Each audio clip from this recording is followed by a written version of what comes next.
et tous les présidents ont été mokili mobimba. Donc tu as besoin de camboter l'ICENI. Dès que tu as besoin de quand tu as besoin CENI est indépendant. Tu as besoin de parti politique. Et ça donc il y a normalement donc il y a une élection donc il y a un problème à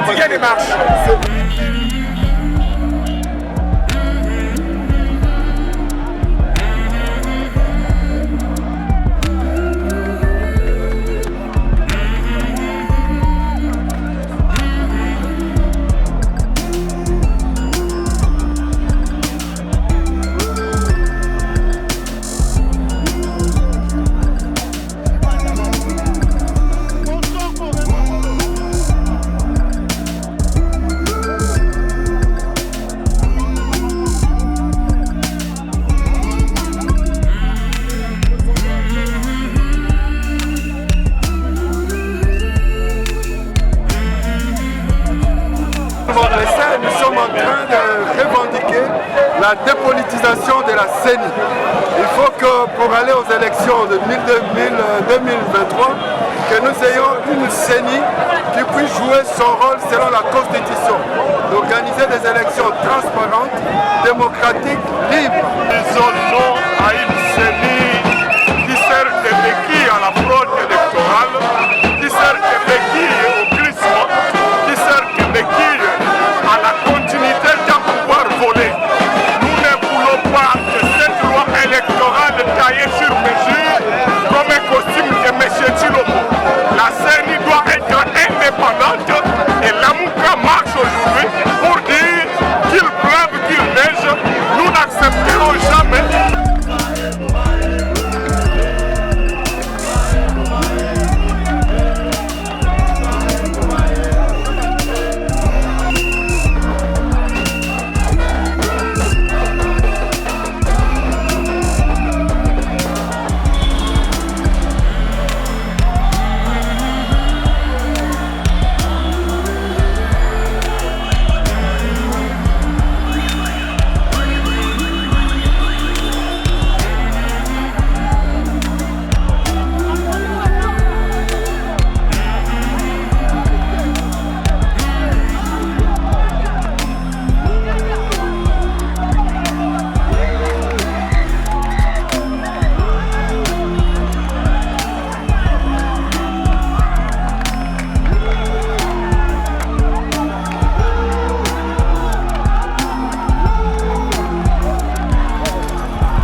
na commissaire général à la police général Kasongo pour la sécurité ezalaki assuré tolingi de politisation ya seni tolingi l'élection ezala libre mpe transparente tosengi fiche corrompi wana balongolango kapona bango animateur.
maloba micro na mosali ya nzambe po totonda ye botondi mingi banso tozwa position ya priere toyeba te tata mosantu azali na biso zami na bibili ya elobi na esika babale to basato basangani ngai nazali na kati na bango ndenge tovandi awa molimo mosantu papa azali na biso lelo president ndenge atamboli na biso ndenge alobi ndenge kolo abobi biso na ndenge president Fayulu azali kobunda mpona makambo ya ekolo tosengi na tata mosantu apesa ye makasi molimo mosantu ezala na ye ezala na libota na ye ezala na bana ya Kongo na tina te na etumo ya ye akoka kolongola Kongo na esiko tozali na pasi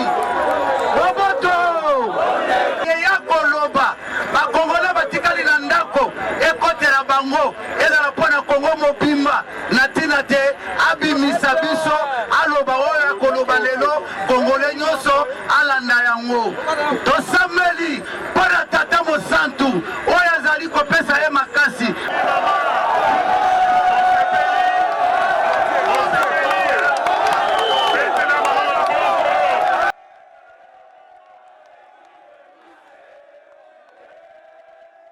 vraiment melesi mingi na maoyo aza kokokisa me lelo oyo koyeba epai mboka ezali kobeba likambo ya liboso oyo ezali kobebisa mboka ezali nzala misère bato oyo baza kokamba mboka bayebi epai ya kobima bana ya mboka te eza boye te bakamati nyenye bakamati na misère wana baye kokotesela biso likambo ya ram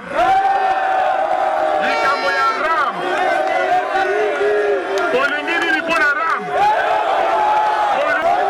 ezali escroquerie donc likambo wana mwana moko akitisa makasi na ye na se te totambola toloba yango boganga na makambo oyo tolobi ke ram fo elongwa kokolo na ngai ondimi yango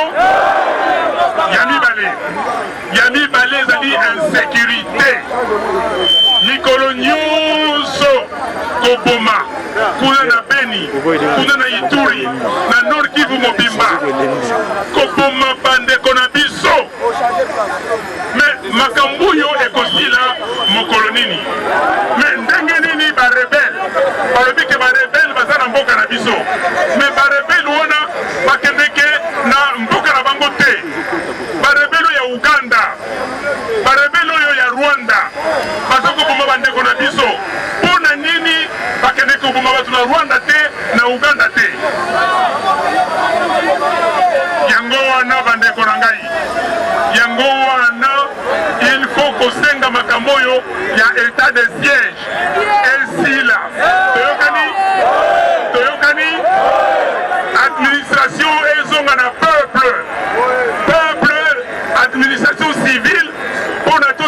makambo wana ebongo basoda na biso bapesa bango mandoki bapesa bango makoki mpona kobengana bato wana toyokani bandeko na ngai ndeko na biso moko kombo na ye Idengo artiste azali artiste musicien aza koyemba banzembo révolutionnaire bakangaki ye na Beni babimisi ye mbala liboso bakangi ye mbala mibale babimisi ye sikoyo lisusu ndekolobi ke makambo eza kobonga te ayembi banzembo bakangi ye balongoli ye na prison na Beni bamemi ye na Goma. Mais est-ce que partout oyo baza koyiba biloko ya leta baza koyiba minduki ya leta baza koyiba mbongo ya leta bakangi bango est-ce que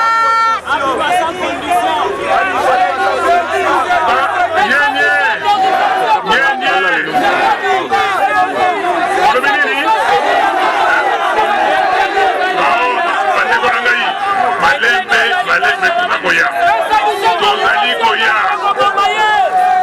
liboso bomoni awa premier ministre Muzito amati te parce que aza mona mwa grippe, ok? Donc nasengi excuse mpona ye atikali na voiture tutamboli na moyo yo aza na mwa grippe. Betela ye maboko, betela ye maboko.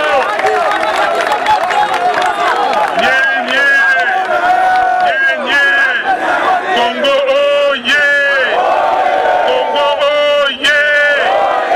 Est-ce que bakoko kabiso? Est-ce que bakoko kako kabula mboka na biso?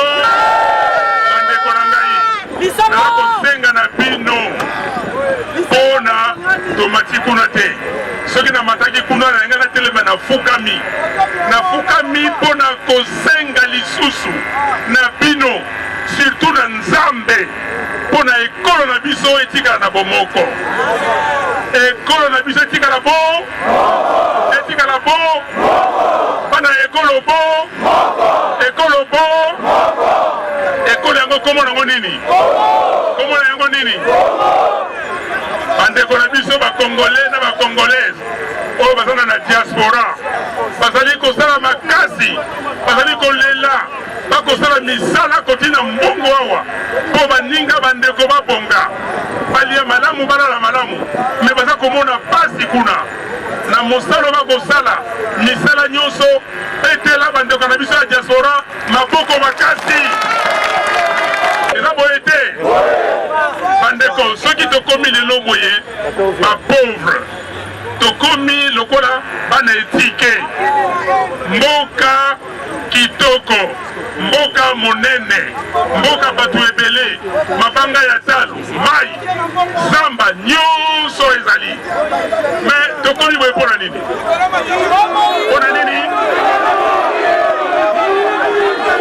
Tokomi boye mpona badirigeant bazali miyibi, mpona badirigeant oyo bazali awa peuple te moto eponaki bango. Eza boye te bino boponaki bato baza kuna bokotaki bango. Mais nani oyo asalaki mbeba? Nani oyo asalaki mbeba? Seni ezalaki mbeba. Seni eke kofabrike bachiffre. Oyoki yango te?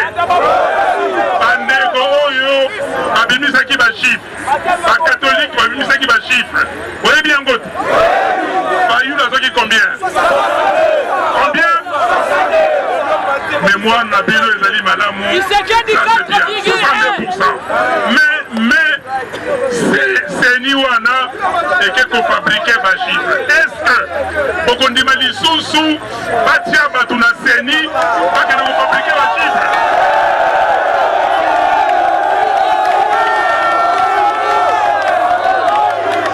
Est-ce que bokondima batia bato bakende kofabrike bachiffre? Mpona yango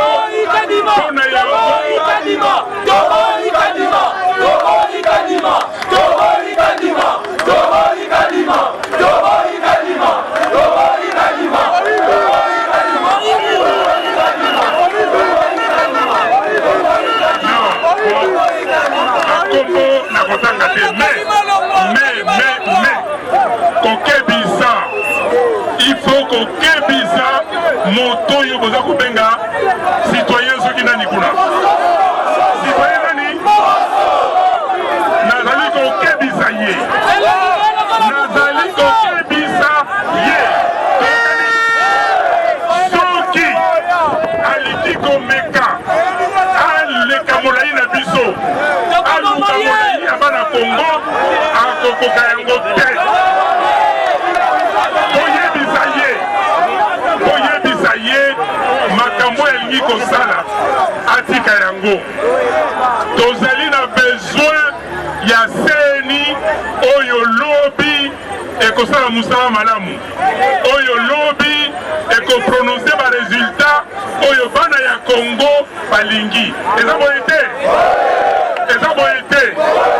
alors boyebisa ngai soki moto wana akontinue na mbeba na ye osengi nga nasala nini nasala nini tokende na palais du peuple tokende kozwai na palais du peuple bon tolobi boye omibongama s'il vous plaît ya likambo aliseki te omibongama nalobi nini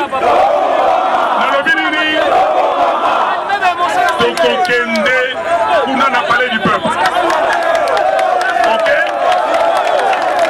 ok nalobi na bapolisier mokolo wana bameka te ke batungisa bana ya mboka ezali mpo na bomengo ezali mpo na mboka na biso ekenda liboso eza boye te nalobi boye solution ezali tala bandeko na nga totamboli awa na kimia nyonso kaka mwa konkosi eleki na limete mais wana bo comprendre ce n'est pas grave mais ndenge nini bandeko balingi babebisa ezaleli ya bana ya Congo parce que toza na besoin ya loi babengi loi sur la CENI loi portant organisation et fonctionnement ya CENI tokoki kovanda biso nyonso mikolo mike meme misato pamba tosilisi loi wana ebongo bato ya CENI totie bango mpo ndenge tolobi palier politique te totie bato oyo bakoki kosala mosala malamu bapolitiki mosala bango kosurveille kokengela eza boye te yango wana moto elingi la paix moto elingi mboka eza na kimia moto wana fo asenga ke loi wana bati yango akote mwana ya batu oti kombo mutu boye eza likambo ya moto te ezali likambo ya kombo boye te songolo kingandi pakala ou bien fulani te ezali likambo ya loi wana batie baye politique motoba na kati ya biro ya batu sambo bongo bapolitiki motoba wana na ye moto yo président ata batisoki nde natindi ye akosala nini na bapolitiki wana eske akokoka bango lobi oyo elekaki eske nanga akokaki basengezi asali makambo nyonso apesi na nyanga alobi yo loba eza boye te soki lelo na Ituri toza na makambo tozo komona insécurité soki lelo na Nord Kivu na Sud Kivu toza na insécurité ezali mpo na nanga parce que nalobaka boye soki navandi na kiti ya kimokonzi eloko ya liboso nakozwa camp militaire oyo tobengi camp Kokolo namemi yango na Beni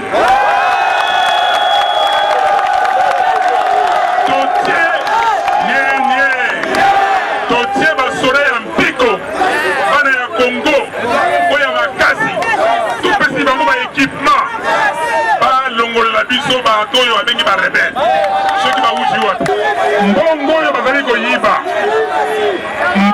oyo bazali koyiba soki batiaki yango na makambo wana nde esila te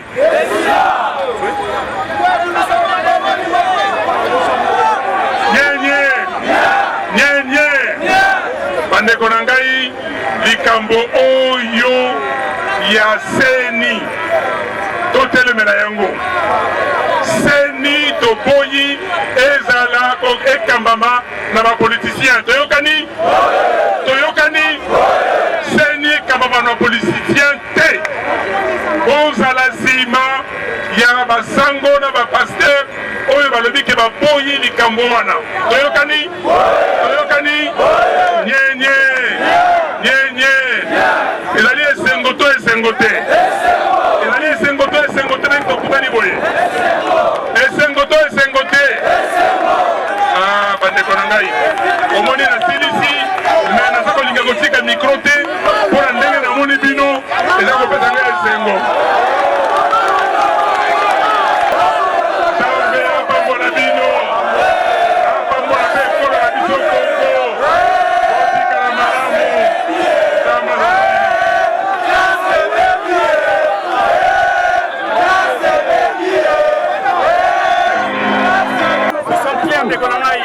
aujourd'hui na bango na biso Congo ke baoyo bakokona na peuple bamoni bakamba République démocratique du Congo. C'est pour cela que le peuple congolais a un président élu pour dire non à une CENI politisée, non au glissement du président nommé et non à la fraude électorale en 2023, mais aussi non à la taxe RAM qui est l'escroquerie de l'État.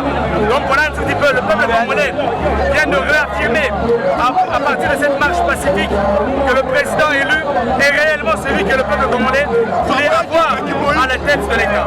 Voilà.